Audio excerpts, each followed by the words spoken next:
Hey everyone, welcome back to the channel. And if you're new here, welcome. I'm super excited today because we're diving into something that could totally change the way that you look at your investments, depreciation.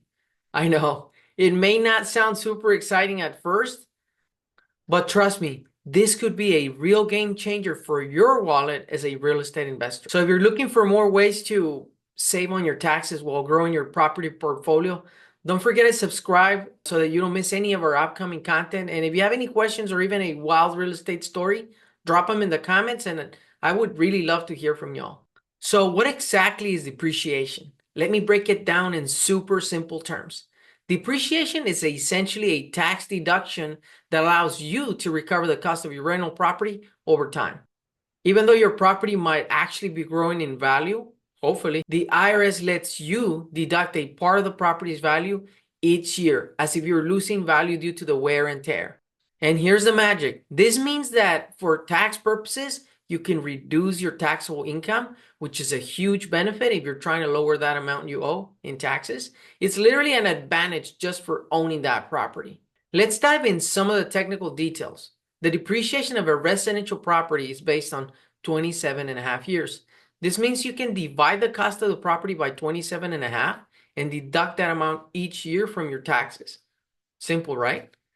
Well, let's do an example. Say you buy a rental property for $275,000. If we divide that amount by 27 and a half, you could deduct about 10,000 each year. It's like getting an annual coupon that reduces your taxes just for owning the property. So an important detail, you can only depreciate the value of the building, not the land. This means that if your property costs 300,000, for example, but the land is worth 50,000, you can only depreciate 250,000 that represents the building, the structure. But wait, there's more. Some improvements to the property can also be depreciated faster using bonus depreciation or Section 179 or a cost segregation study. This means you can write off certain expenses much quicker rather than waiting the full 27 and a half years, which is great if you're doing renovations. So let's go through a practical example. I know it helps you visualize it better. So imagine you buy a rental property for 400,000 and the land value is 100,000. You can then depreciate the remaining 300,000. If we divide that by 27 and a half, you can deduct about 10,900 each year. This type of deduction can reduce your taxable income, which is amazing if you're having other sources of income. It could help you stay in a lower tax bracket, essentially allowing you to keep more money in your pocket. The best thing about depreciation is that it can lower your tax burden while owning a property that's hopefully increasing in value. But like anything, there's always a catch, right? When you eventually sell the property, you might face something called depreciation recapture. Basically, the IRS still wants you to pay on the amount that you've depreciated before, or you deducted before.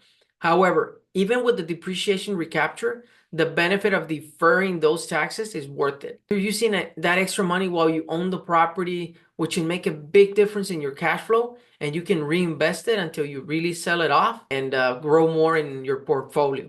My advice, always work with a good tax advisor who can help you navigate these rules. Keep accurate records of all your improvements and expenses related to the property.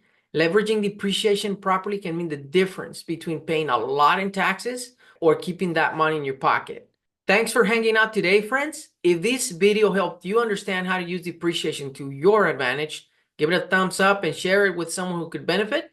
Don't forget to subscribe for more tax strategies for real estate investors. And remember, knowledge is power, especially when it comes to saving on taxes. See you on the next one.